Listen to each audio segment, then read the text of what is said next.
Dober den, friends. Today we're talking presidential trolling.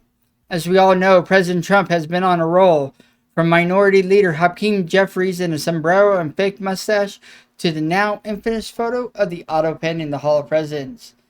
Much of modern political satire feels less like a sharp critique and more like the fever dream of a tipsy intern trying to impress their editor with edgy flair. It's cartoonish, often petty, and trades substance with spectacle. It's all presidential trolling at its finest that would make the ethics committee cry into their procedural manuals. Trolling from the presidential office isn't new. Allow me to paint you a picture. You're a diplomat in 1825.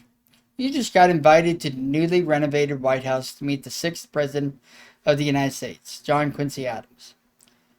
You're expecting to have tea and sign a treaty. President Adams is giving you a tour of the East Wing, and out of nowhere, you have to use the bathroom. So he points down the hall and tells you the bathroom is on the left. So as you make your way to the bathroom, you hear nothing. You open the door and look into the bathroom. You don't notice the niceties of the bathroom. Oh no. No, what you notice is the reptile laying in the bathtub, looking at you as his next meal. Yes, you just met Mr. Alligator, a gift to President Adams from Marquise de Lafayette. This swamp puppy wasn't just a gift to President Adams, it was a weaponized prank. Odds are Mr. Alligator hailed from the Louisiana Bayou, not the Sunshine State. Sorry, Florida, this isn't your story. President Adams never sent out any press releases that he even got this gift.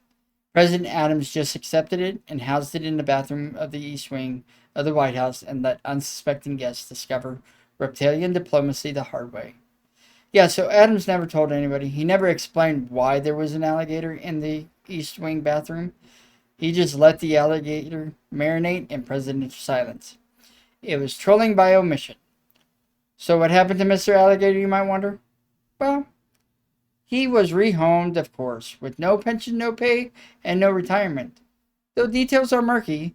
Some say he went back to Louisiana and became a local legend. Others claim the alligator just vanished into the marshes, only to be seen wearing a tiny congressional sash and hissing at tourists who misquote the Constitution. Regardless of what happened to it, one thing is certain. Mr. Alligator left behind a legacy of bathroom trauma and a deep trust of powder wigs.